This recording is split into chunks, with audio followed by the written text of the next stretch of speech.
반갑습니다. 위정현 교수입니다.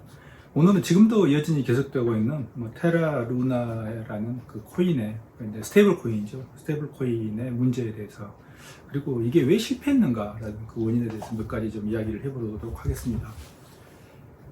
테라하고 루나가 이제 실패하니까 많은 이야기가 나옵니다. 저는 이미 한 달 전에 이런 코인들의 어떤 문제점과 폭락의 가능성을 이제 예측한 바 있습니다만, 이게 처음부터 이제 폰지 사기, 지금 다단계 사기하고 비슷해서 앞에 들어온 사람은 결국 이제 뒤에 후발로 들어온 사람들의 돈으로 수익을 챙겨줬다, 또는 20% 수익이 그 자체가 불가능한 이야기였다, 이제 많은 이야기들이 나옵니다. 물론 그 구조를 보면 전체적으로 대단히 잘 짜여진 하나의 좀 사기의 냄새가 대단히 강합니다.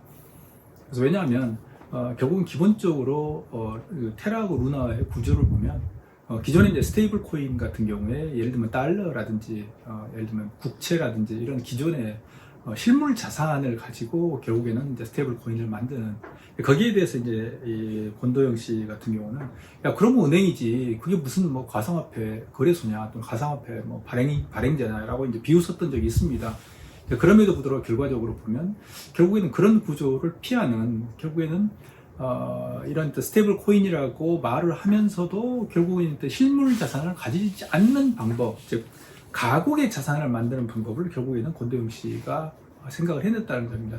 그런 점에서 보게 되면 상당히 상당한 수준의 실력입니다. 그리고 그게 정말 성공 일보 직전까지 갔다는 점을 보면, 우리가 얼마 전에 넷플릭스에서 대단히 유명한 드라마가 있었습니다.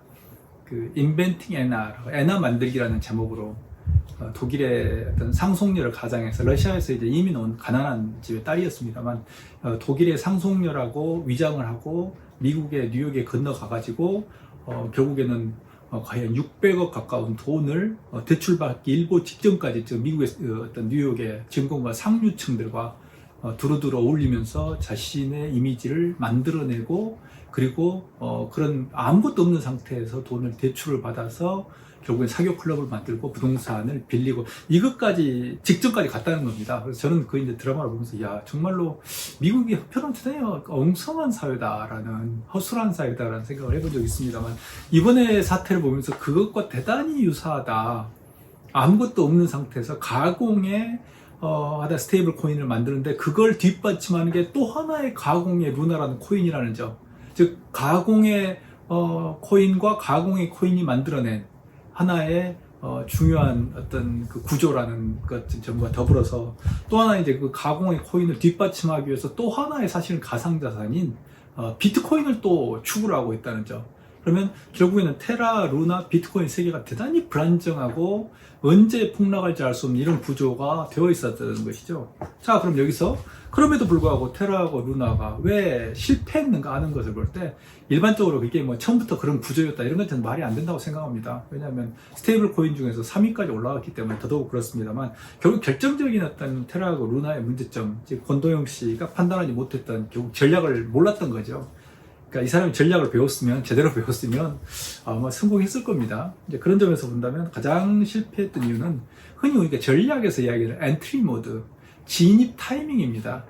만약에 지금 이 비트코인이라든지 가상화폐가 지금 하강기에 접어들은 상태에서 지금 진입이 늦었기 때문에 결국에는 이번에 결정적으로 특히 이제 테이퍼링, 즉 이제 긴축이 시작되는 타이밍이었기 때문에 그렇습니다만, 만약에 비트코인이 1,000만 원에서 정말 9천만 원까지 상승하는, 정말 폭발적으로 성장하는, 상장이라고 이야기하면 안 되죠. 폭발적으로 가격이 폭등했던 그 시기에 만약에 테라하고 루나가 그 타이밍을 잡아서 들어왔다면 결국에는 성공을 아마 할 가능성이 컸다고 보입니다. 왜냐하면 결국은 핵심적인 어떤 테라하고 루나에서 핵심적인 이슈는 뭐냐면, 구매자하고 판매자의 관계에서 결국에는 구매자라고, 즉 수요가 많다는 전제가 깔려 있습니다. 그러니까 수요가 많으면 결국 이 구조가 유지가 됩니다. 근데 수요가 반대로 판매자가 많으면, 즉 현재 테라하고 루나의 그 가능성에 대해서 의심하고 판매자가 많아지면, 그리고 그 선이 일정 수준을 넘어서 가지고 그 변동, 즉 테라가 1달러를 유지할 수 없는 그 수준까지 팔자가 나와버리면 결국 이건 무너지게 되는 거죠. 거기다가 비트코인이 하강하면, 비트코인 가격이 떨어지면 그 기반을 다지는, 즉 기축통화 또는 금과 같은 역할을 하는 비트코인 가격이 폭락해버리면 이 구조는 그냥 와르르 사상도가 무너지는 겁니다. 그래서 결정적으로 왜 실패했을까? 이 구조가 엉성했기 때문에, 또는 그 사람이 결정적으로 뭐 20%의 뭐 이자율이 뭐 어쩌고저쩌고 환상적, 그건 뭐 불가능한 이야기라 다 아닙니다. 노, 그거 아닙니다. 가장 중요한 것은 전략론에서 얘기하는 엔트리 모드, 진입할 타이밍이 약간 늦었다는 겁니다. 조금만 빨랐으면, 한 6개월에서 1년 정도만 더 빨랐으면 이건 정말 1위의 스테이블 코인이 됐을 수도 있습니다. 그런 점에서 권도영 씨는 정말 머리가 좋은, 이거 뭐라고 이야기되나요? 좀 사기의 소질이 대단히 강한, 능한 그런 사람이라고 볼 수 있습니다. 자, 두 번째 봅시다. 무엇이 문제인가? 그런데 지금 권도영 씨가 또 이야기를 했던 게 뭐냐면, 또 다른 코인을 만들겠다. 현 구조를 그대로 유지한 상태에서 코인을 다시 만들겠다. 즉, 테라하고 루나를 또 만들겠다라는 이야기입니다. 그래서 대단히 많은 사람들의 어떤 비난을 받고 있습니다만, 놀랍게도 여기서 만약에 이게 증권 시장이라든지 기존에 예를 들면 뭐 어쨌든 주식 시장이라든지 예를 들면 기존에 이제 은행 내에서 무슨 채권이라든지 이런 이슈가 돼버리면 아마 이 사람은 지금쯤 구속이 되었거나 아마 검찰 수사를 받고 있거나 경찰 수사를 받고 있거나 아마 이미 감옥에 들어가 있을 겁니다. 구치소에. 이 사람은 전혀 그런 데미지를 입고 있지 않을 뿐만 아니라 이런 막대한 투자자, 국내에서만 해도 20만 명이 넘는 투자자가 있습니다만 이 투자자들에 대해서도 아무런 보상이라든지 또는 심지어 자기가 거기에 했던 행위에 대해서 정말 진심으로 반성한다거나 이런 것도 별로 안 보인다는 점이 정말로 놀라운 상황입니다. 그래서 지금 가상자산이라는 게 지금 법의 사각지대에 있기 때문에 이제 그레이존에 있는 거죠. 그렇기 때문에 실제로 처벌하는 게 쉽지 않습니다. 뭐 고작 뭐 사기죄 이런 겁니다만 그 사기를 치려고 처음부터 의도로 가지고 있었다는 걸 입증하는 것도 쉽지 않고요. 그런 점에서 한국 검찰도 미국 검찰도 정말 이런 사람들에 대해서 어떻게 지금 현재 가상자산 자체의 어떤 가치가 입증이 되어 있지 않고 법적으로 좀 보장되어 있지 않기 때문에 그냥 그대로 내버려 두고 있다는 게 정말 놀랍고, 또 이 사람이 뭐라고 이야기했냐면 향후 5년간 얼마나 남을 거냐라는 질문을 받았을 때 95% 죽을 거다. 이건 지금 저하고 똑같습니다. 사실 예측은 똑같은데 그런 것들을 코인을 발행하고 있는 당사자가 그렇게 쉽게 이야기한 저 같은 이제 연구자나 학자가 아닌 사람이 본인도 플레이어인데 다른 플레이어가 죽는 걸 굉장히 그러니까 지켜보는 일이, 그러니까 다른 죽는 것을, 코인이 죽는 걸 지켜보는 게 재미있을 것, 이렇게 이야기했다는 것은 이 사람의 한번 윤리, 도대체 사고 구조가 어떻게 되어 있지라는 걸 정말 의심할 수밖에 없습니다. 근데 또 하나, 이 권도영 씨뿐만 아니고 또 이제 문제가 되는 게 사실 투자자들입니다. 투자자들. 그래서 현재 이 루나의 가격을 보게 되면 현재 국내에서 빗썸에서는 911원에 좀 거래가 되고 있습니다만, 이건 보면 미국 같은 경우에는 얼마냐면 달러 0.0000204042달러, 그러니까 0이 4개입니다. 그렇기 때문에 우리 돈으로 대개 0.26원, 이게 1원이 안 되는 겁니다. 근데 우리나라는 911원입니다. 그 대략 보면 한 3,500배, 한 4,000배 가까이 차이가 나는 겁니다. 이건 참 말이 안 되는 겁니다. 그러니까 국내 이 코인 투자자들 얼마나 불나방처럼 덤벼들고 있는가에 있어서는, 그런 점에서 코인 투자자들에게 있어서 정말 철저하게 이 부분이 얼마나 위험한가를 자각을 해야 되는데도 불구하고, 즉 코인 투자의 실패가 1차적으로는 자기 책임이라는 것, 그리고 이런 것들이 구조적으로 이렇게 위험한 상황이라는 것들을 자각해야 되는데 여전히 그러지 못하고 있다는 점은 이건 대단히 심각한 문제라고 생각할 수밖에 없습니다. 왜냐하면 투자자들이 이제 손실을 입은 사람들이 이런 어떤 불나방처럼 덤벼드는 이후에 결국에 자기 손실을 보게 되면 결국에는 수익을 남겼을 때, 이익을 얻었을 때는 사실은 정부나 이런 사회적인 어떤 공격을 하지 않다가 문제가 되면 결국에는 이 관리감독이라든지 금융당국을 이제 비판하고 문제 제기하는 이런 꼭 항상 상반되는 태도를 보이고 있거든요. 그런 점에서는 철저하게 투자라는 게 자기 책임하에 얼마나 위험한 리스크를 얼마만큼 잘 계산해야 되는가 하는 것들이 중요한 어떤 이슈인데, 그 부분에서 이번에 참 제가 또 놀란 게 바로 그겁니다. 국내에 정말 이 코인 투자자들이 정말로 미국하고 상상도 할 수 없을 정도로 위험한 어떤 도박을 하고 있다는 점입니다. 자, 세 번째 이야기를 해봅시다. 남는 문제는 무엇인가? 여전히 지금 비트코인 남아있는 이슈가 있습니다. 그래서 현재 비트코인이 처음에 루나하고 테라가 폭락할 때 가지고 있었던, 보유하고 있었던 폭락 초기에 비트코인이 대략 4조 5천억어치로 8394개라고 파악이 되고 있습니다.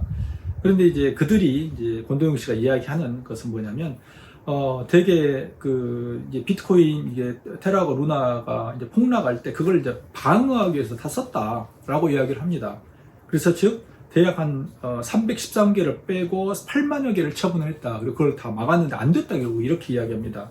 그런데 놀랍게도 비트코인이 8만 개가 넘는 비트코인이 제미니하고 바이낸스 계좌로 두 개가 들어가서 거기에서 뭔가 이제 사라졌는데 이제 매각이 된 거죠. 매각이 됐는지 사실 어디로 갔는지 알 수 없습니다만 그 이후에 사실 어떻게 됐는지 아무도 모른다는 겁니다. 그리고 현재 4,100억 원이 남아있다고 그랬지만 정확하게 비트코인이 누구에게 얼마만큼 매각이 됐는지를 이들은 밝히고 있지도 않다는 겁니다. 만약에 한국 검찰이나 미국 검찰이 수사를 하면 그건 이제 다 나오겠죠. 어디에 어떻게 매각이 됐고 실제로 그런 것들이. 미국 그 CIA는 사실은 이 테러 단체에 넘어갈 뻔한 비트코인을 다 찾아가지고 돌려 다시 가져오고 이럴 정도로 그 과정은 이제 밝히지 않고 있습니다만. 근데 과연 그렇다면 우리가 아까 두 번째에서 이렇게 윤리, 도덕의 이야기를 했습니다만, 만약 이런 어떤 사기에 가까운 거의 사기인 이런 구조로 설계할 수 있을 정도면 사실은 이게 4조 5천억 원이 과연 제대로 쓰였을까라는 그건 당연하게 의심을 가질 수밖에 없습니다.